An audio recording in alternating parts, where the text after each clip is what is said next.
बेटे 4 बातें तो मैं आज के लेक्चर में करा दूंगा, लेक्चर 29 में। छोटी छोटी बातें, बड़ा मजा आएगा, इंटर रिलेटेड है, इसलिए एक ही लेक्चर में करानी पड़ेंगी।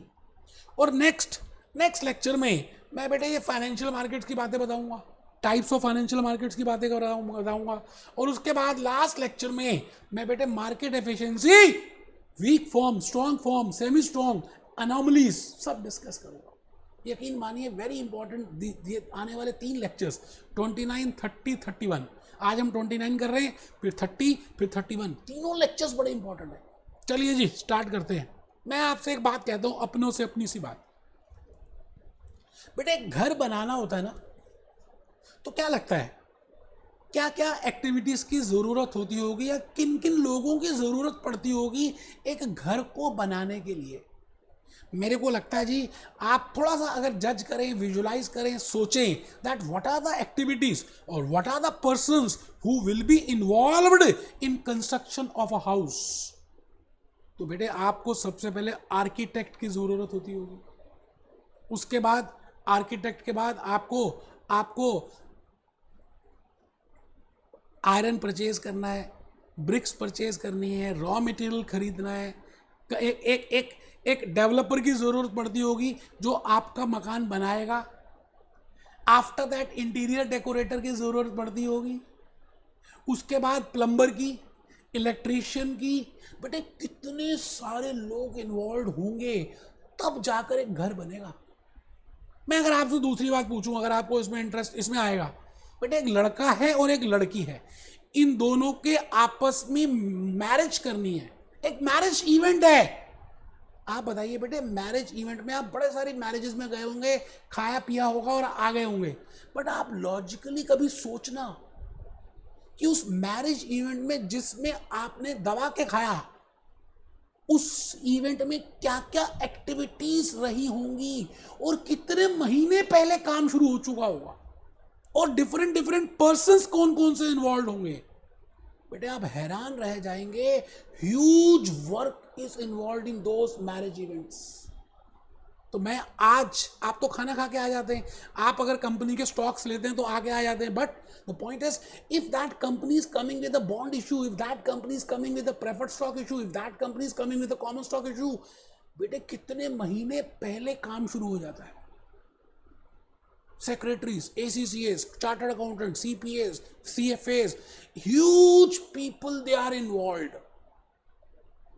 Commission, Security Exchange Commission, SEBI, rating, prospectus, this, road shows, investment bankers, underwriters, बेटे पता नहीं क्या क्या एक्टिविटीज होती हैं। So as a management accountant of a company, you should know at least that what are the activities, what are the persons, who are the bodies which are involved in an initial public offer or a further public offer. देखिए जी, बड़े सारे ऐसे काम हैं जो जिंदगी में आपने पहली बार किए।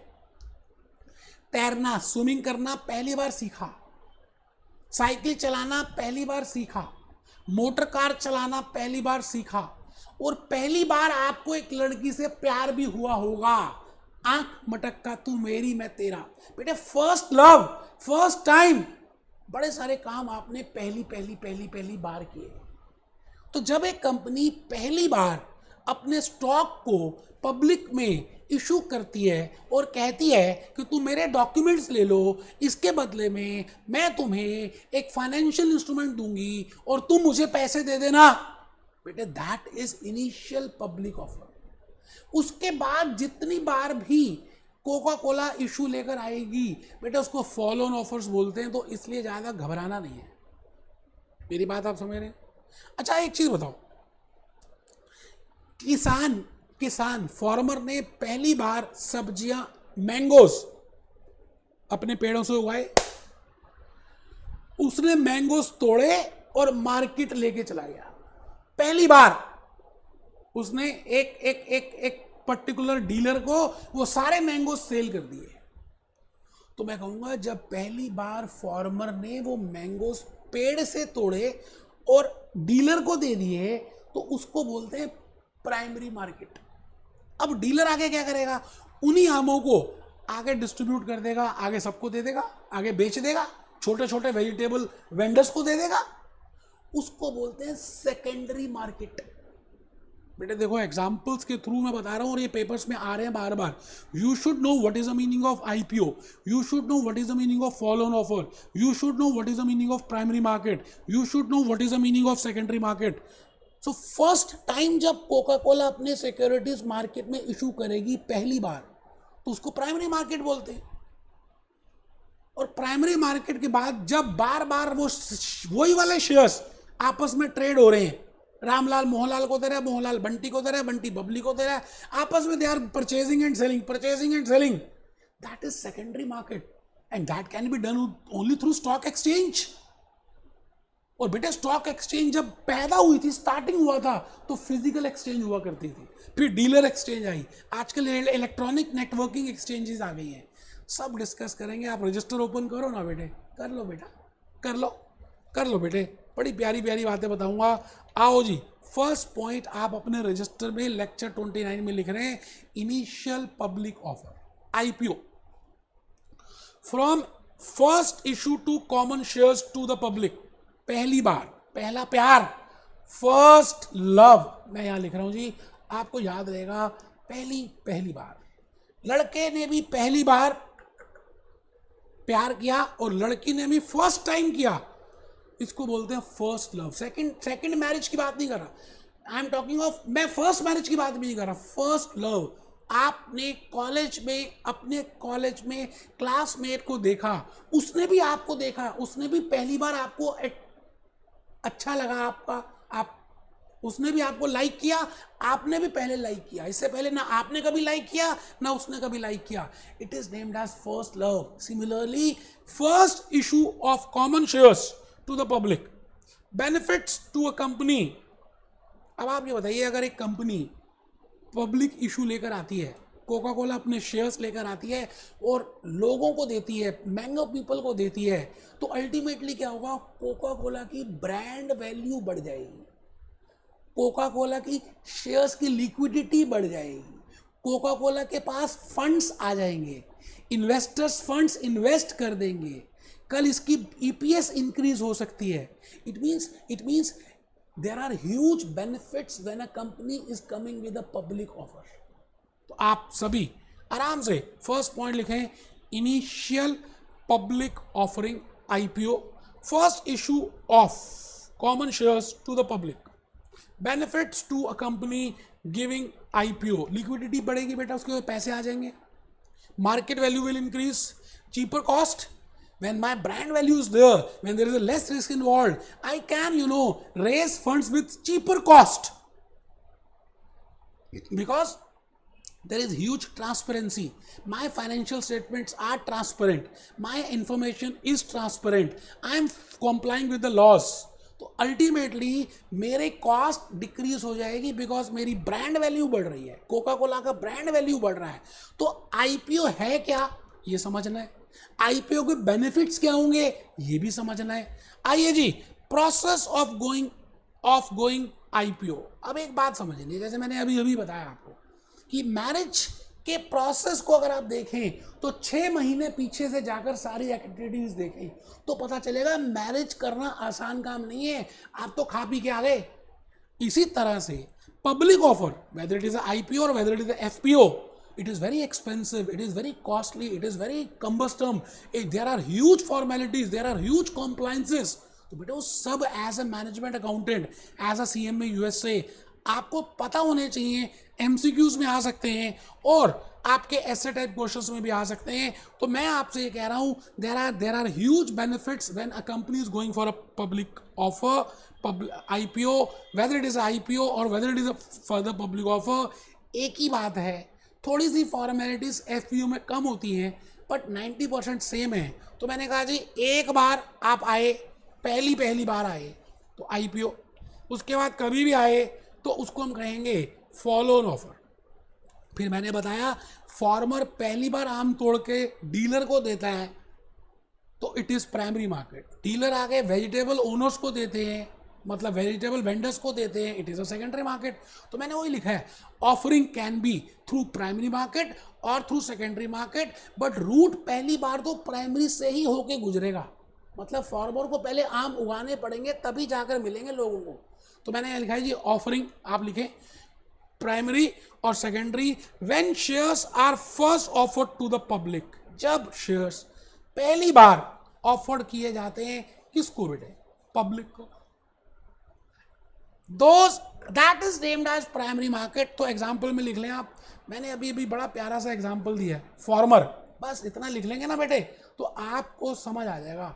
फार्मर और मैंगोस, बस बेटा लिख लेते हैं बेटे, लिख लेते हैं, माना करो बात को आप।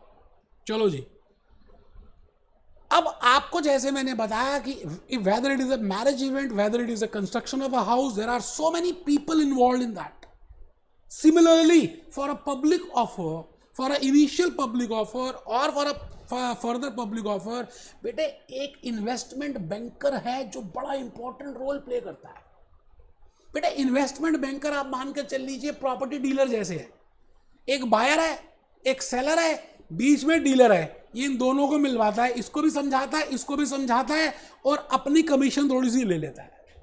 बिल्कुल the same, you know, I will say investment banker is a financial intermediary who is working as a intermediary and he is playing with different roles. वो कभी इश्यूर को के लिए रोल प्ले करेगा, कभी इन्वेस्टर्स के लिए करेगा और दोनों को समझाएगा so that issue over subscribed हो जाए। तो अभी आपके पेपर में आया हुआ है that what again with the different roles of investment bankers. तो बेटे आपको ये बात समझनी है कि इन्वेस्टमेंट बैंकर 3 तरह के रोल प्ले कर सकता है। सबसे पहले लड़के को और लड़की को दिखाएगा, मतलब उस डील को डिजाइन करेगा। उसके बाद जब मैरिज होने का समय आएगा तो वो अंडरराइटर का काम भी करेगा और फिर उसके बाद मार्केटिंग भी करेगा। तो investment banker generally place 3 types of roles. तो अभी हमने थोड़ा सा लिखना है कि भाई what is the role number 1, what is role number 2 and what is role number 3, क्योंकि उसके बीच बीच में से एमसीक्यूज आए हुए हैं। तो बेटे आप पहले लिखो नॉट कमर्शियल बैंक्स। पहली बात, इन्वेस्टमेंट बैंकर अलग फील्ड है, ये HDFC नहीं है, ये बैंक ऑफ अमेरिका नहीं है, they are not commercial banks. तो आप कहीं बैंकर से वो मत समझ जाना कि कमर्शियल बैंक है, ठीक है जी। They are intermediaries business in search of funds, जिन कुछ लोगों को पैसे चाहिए और कुछ लोग इन्वेस्ट करना चाहते हैं न्यू इन्वेस्टमेंट्स में, उन दोनों के बीच में इंटरमीडियरी दलाली का काम करता है, दलाल, that is investment banker. Role of investment banker, अब ये इंपॉर्टेंट है बेटे, आपके पेपर में आता रहता है that which type of role a investment banker can play. I will say there are 3 types of roles which a investment banker play. First is उस डील को डिजाइन करना, लिख लो, अभी एक्सप्लेन करूंगा। दूसरा role underwriting that issue. अब underwriting वो फर्म कमिटमेंट भी कर सकता है, फॉलो ऑन फर्म कमिटमेंट भी कर सकता है और ऑफरिंग फॉलो ऑन ऑफर भी कर सकता है, और देखेंगे क्या है। Third is marketing that deal, उसकी मार्केटिंग करना, उसके रोड शोज करना, उसके प्रॉस्पेक्टस इशू करना। बेटे ये सारा काम इन्वेस्टमेंट बैंकर का है।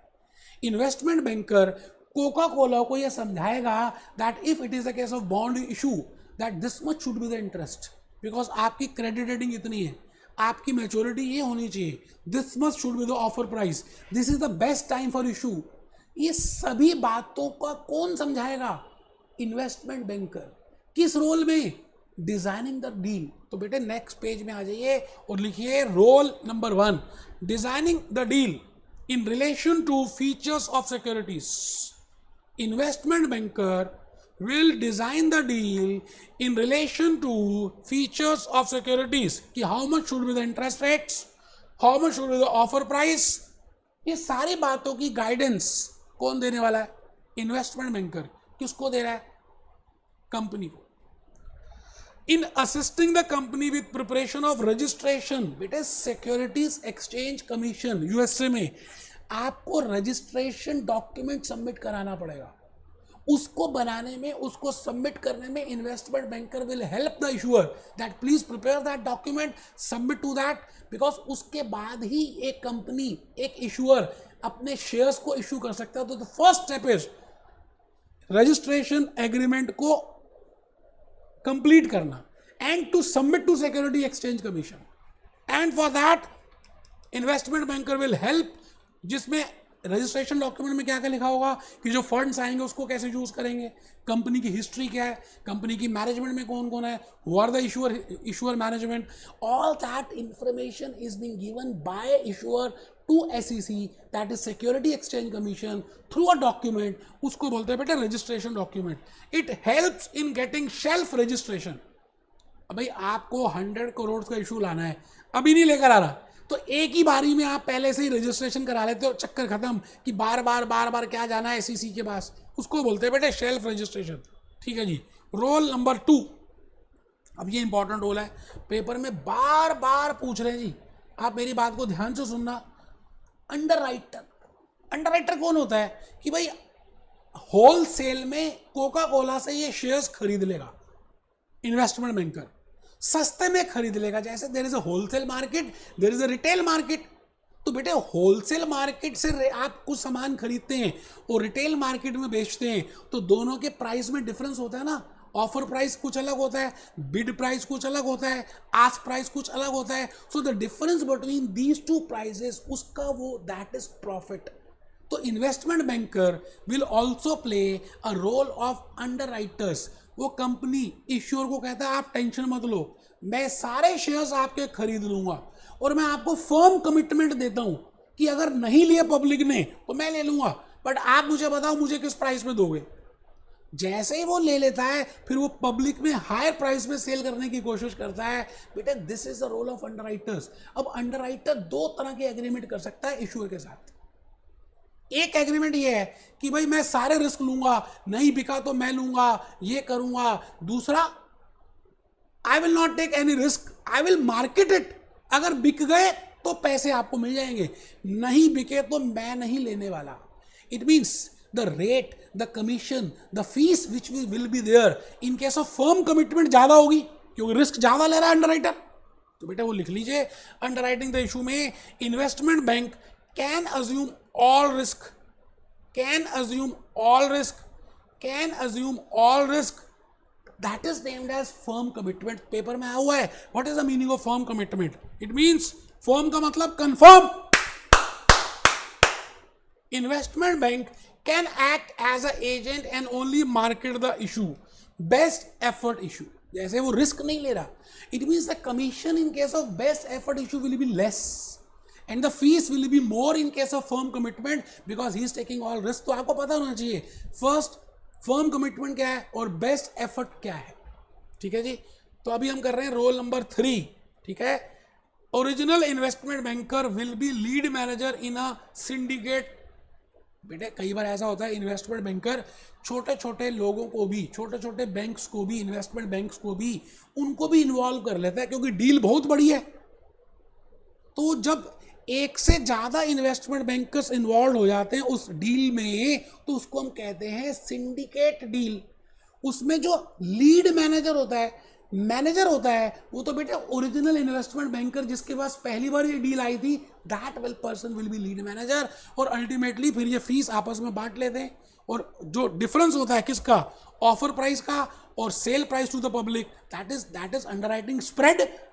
जैसे आप utterly, butterly, Amul, butter spread खाते हैं, वही है बेटा. अंडरराइटिंग स्प्रेड लिखिए. That is the difference between offer price to the public and the price at which shares are being purchase from the issuer. मतलब इन्वेस्टमेंट बैंकर ने किस रेट में कोका कोला से खरीदे और किस रेट में बेचेंगे वो ऑफर प्राइस हो गया. The difference between that will be profit for that underwriter और दैट इन्वेस्टमेंट बैंकर. अब मैं आ गया जी रोल नंबर 3 में. मैंने पहला रोल बताया डिजाइनिंग द डील, दूसरा रोल बताया अंडरराइटर्स का, तीसरा रोल बताया मार्केट करने का. बेटे इसमें कुछ एक्टिविटीज करनी पड़ेंगी. जैसे आपने रजिस्ट्रेशन डॉक्यूमेंट सबमिट करा दिया सिक्योरिटी एक्सचेंज कमीशन में, अभी आपको अप्रूवल नहीं आया, बट आप थोड़ी सी एक्टिविटी स्टार्ट कर सकते हो. आप प्रीलिमिनरी प्रॉस्पेक्टस बना सकते हो और उसमें कुछ मेंशन करके डिस्ट्रीब्यूट करना शुरू कर सकते हो. अब जैसे ही अप्रूवल आ जाएगा फिर आप मेन प्रॉस्पेक्टस बना सकते हो और फिर पब्लिक को दे सकते हो, फिर रोड शोज कर सकते हो. जो मुझे बताना है उसका नाम है स्टॉक स्प्लिट. मैं एक छोटा सा वीडियो अटैच करूंगा इसके बाद, क्योंकि वो वीडियो मैंने किसी दूसरे कोर्स में बताया और लेकिन इतना बढ़िया एक्सप्लेन किया है with help of Infosys example, with help of mother का एग्जांपल है कि मदर के 2 बच्चे हैं और एक ही सेब है, वो कैसे काट के देगी सबको। बेटे वो बड़ा प्यारा सा एग्जांपल है, अगर आपने उस एग्जांपल को ध्यान से सुन लिया ना तो आप समझ लीजिए स्टॉक स्प्लिट आपको समझ आ गया। तो स्टॉक स्प्लिट होता क्या है? Stock dividend and stock splits are different concepts. I think I have told you what I mean by dividend, and dividend can be of different types. I have told you what I mean by stock dividend, and stock dividend is given in kind, shares, but stock split is different. दोनों में हम shares को increase करते हैं। तो देखते हैं बेटा, एक बार लिख लें, stock dividend and stock split are different concepts when new shares are being issued. दोनों केसेस में, स्टॉक डिविडेंड में भी स्टॉक स्प्लिट में भी, नंबर ऑफ इक्विटी बेस बढ़ जाएगा, number of shares will increase, but the reason is different. एक बात मैं आप लिखिए, free of cost on the basis of swap ratio. When the issuer to the share holder issues some shares free of cost on the basis of swap ratio, on the basis of swap ratio, उसको हम कहते हैं, that is named as stock split। बेटे मैंने बड़ा प्यारा सा video इसके साथ अटैच किया है, 10 मिनट का है, आप जरूर देखना, बड़ा अच्छा लगेगा आपको। बेटे स्टॉक स्प्लिट की चर्चा कर रहे हैं। बेटे आप ये बताइए, एक माँ है और उस माँ के 2 बच्चे, बेटे माँ के 2 बच्चे, लेकिन माँ के पास एक ही लाल रंग का सेब है। अब बताइए माँ का धर्म क्या है? और बेटे सेब बहुत महंगे मिल रहे हैं बाजार में, बहुत महंगे मिल रहे हैं। अब माँ 2 सेब नहीं खरीद सकती, एक ही सेब खरीदना पड़ेगा माँ को। तो मैं आपसे ये अनुरोध कर रहा हूं कि आप बताइए कि माँ को क्या करना चाहिए। मान लेते हैं 100 रुपए का एक सेब मिल रहा है और माँ के पास 100 रुपए ही है, बस 2 सेब नहीं खरीद सकती माँ।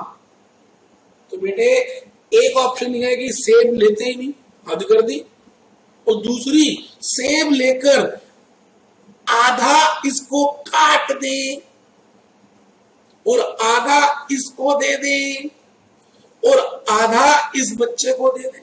माँ के 2 बच्चे, बड़े महंगे सेब है, बड़े महंगे सेब है। सेब को काट के 2 हिस्से कर देते, एक हिस्सा एक बच्चे को देते हैं, एक हिस्सा दूसरे को देते हैं। तो बेटे मैं कहूंगा इसका नाम है स्टॉक स्प्लिट। अब मैं यही कंसेप्ट लॉजिकली इन्फोसिस के लिए लगाऊंगा। सुनिए, ध्यान से सुनिएगा बेटा। इन्फोसिस एक कंपनी, आप जानते हैं, इसका नाम सुना हुआ है, इन्फोसिस टेक्नोलॉजीज लिमिटेड। बेटे जब ये कंपनी बनी थी ना, तो नारायण मूर्ति ने सोचा भी नहीं था कि 10 रुपए का शेयर एक दिन 1000 रुपए का मार्केट में बिकना शुरू हो जाएगा। मैं अज्यूम कर रहा हूं 1000, स्टॉक मार्केट में 1000 रुपए का बिकना शुरू हो जाएगा। बेटे सोचा भी नहीं था, लेकिन बेटे धीरे धीरे समय बीतता गया, प्रॉफिट्स हुए, ऑर्डर्स आए अमेरिका से, ईपीएस बढ़ी, एमपीएस बढ़ी और मार्केट के सेंटीमेंट स्ट्रांग हुए और आज एक शेयर 1000 रुपए का हो गया जी। और बेटे कम से कम 10 शेयर्स तो लेने ही पड़ेंगे। हमने एक लॉट 10 शेयर्स का रखा हुआ है। एक लॉट में बेटे 10 शेयर्स आते हैं, एक लॉट में 10 शेयर्स आ रहे हैं। तो बेटे मैं आपसे ये कह रहा हूं कि अगर एक कॉमन इंसान, आम आदमी को शेयर्स लेने हो इन्फोसिस के, तो बेटे उसको कम से कम 10,000 रुपए तो चाहिए। ये लो 10 शेयर्स कम से कम लेने पड़ेंगे और 10,000 रुपए चाहिए। अब बेटे उसके बाद 3-4 हजार रुपए, वो तो मर गया बेचारा। और बेटे अगर ये लोग नहीं लेंगे तो ये इस कंपनी के शेयर्स कुछ ही लोगों के पास रहेंगे, कुछ लोगों के पास ही रहेंगे, अमीर लोगों के पास ही रहेंगे, मतलब कंसंट्रेटेड रहेंगे। ध्यान से सुनिएगा बेटा, कंसंट्रेटेड रहेंगे। तो सवाल ये आता है कि जो शेयर्स कुछ लोगों के पास ही रहेंगे तो इन्फोसिस की मैनेजमेंट को डर रहेगा कि ये अगर मिल गए और इनके पास वोटिंग पावर ज्यादा हो गई तो ये तो हमारी कंपनी के मालिक बन जाएंगे। ये कौन डर रहा है? मैं नहीं डर रहा, इन्फोसिस की मैनेजमेंट डर रही है। तो बेटे 2 रीजन हुए।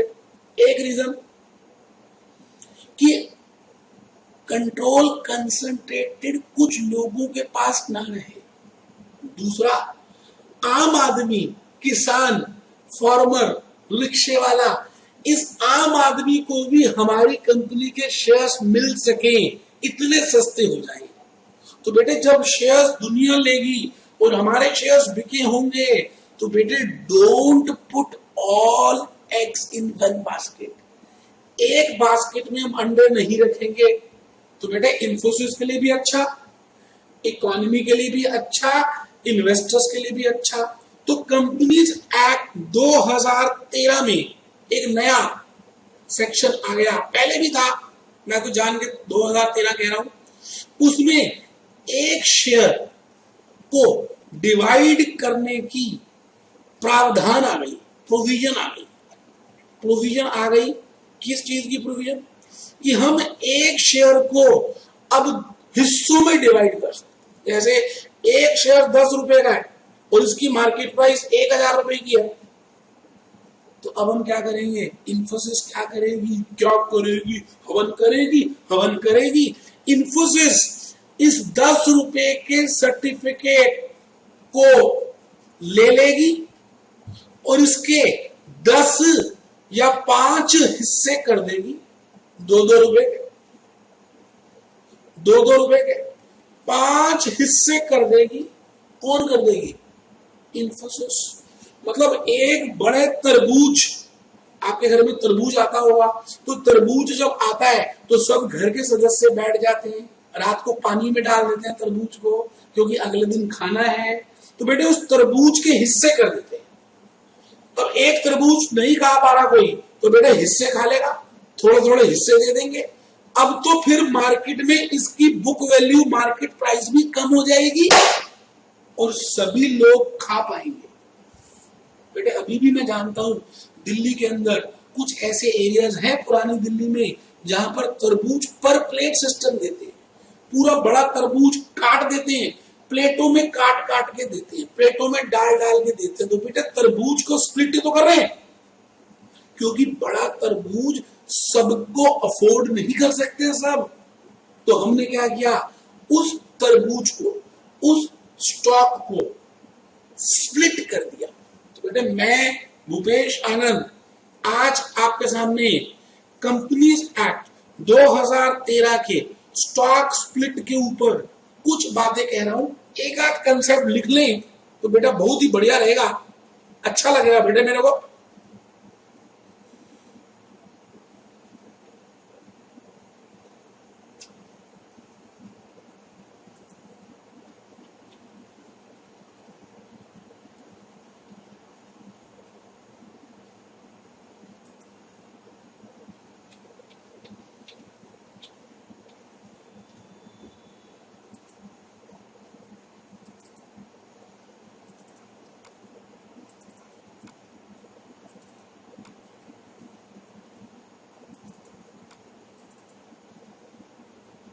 लो बेटे, बेटे स्टॉक स्प्लिट के ऊपर, ई शॉप के ऊपर मैं चाहता हूं आप लिख ले। बोनस शेयर हटा दे, वो तो हम अलग से कर चुके हैं। लिखे बेटे, स्टॉक स्प्लिट, रिवर्स स्प्लिट, का मतलब ऑपोजिट है बेटे, स्टॉक स्प्लिट और रिवर्स स्प्लिट दोनों ऑपोजिट है। तो लिखें a point, in case of stock split number of shares will increase. बेटे नंबर ऑफ शेयर्स बढ़ जाएंगे, मैंने अभी अभी बताया। इन्फोसिस के पास एक शेयर 10 रुपए का है, उसने उस 10 के 5 हिस्से कर दिए, तो बेटे नंबर ऑफ शेयर्स बढ़े नहीं। And in case of reverse split, अब बेटे एक कंपनी है किंगफिशर एयरलाइन, थकी हुई, उसका प्रमोटर भाग गया लंदन, अब उसका मार्केट प्राइस देखे तो 1 रुपए का एक शेयर बिक रहा है, 10 वाला। इन्फोसिस के एग्जाम्पल से बिल्कुल ऑपोजिट, अब बेटे मार्केट में वो बिक ही नहीं रहा, 1 रुपया क्या होता है। तो किंगफिशर एयरलाइन अगर 10-10 रुपए के 10 शेयर इकट्ठे करके एक पैकेट बना दे, अभी तो 10-10 रुपए के शेयर अलग अलग बिक रहे हैं, अब हम क्या कर रहे हैं, 100 रुपए की फेस वैल्यू बना रहे हैं, ऑपोजिट। उसको बोलते हैं रिवर्स स्प्लिट। लिख लें पहले, आराम से लिख लें, in case of reverse split number of shares will decrease with higher face value. बेटे लिखो, दोनों शेयर लिखने की जरूरत नहीं है, वो आप कर चुके। As a finance manager it becomes important to find out the optimum proposal। बेटे आपको अब ये भी चेक करना है कि कहीं स्टॉक स्प्लिट का मार्केट में नेगेटिव इंपैक्ट तो नहीं आएगा, रिवर्स स्प्लिट से कोई नेगेटिविटी तो नहीं होगी। तो बेटे डी पॉइंट सबसे प्रीशियस है, और एक चित्र बनाइए, फिर हम आगे चलेंगे।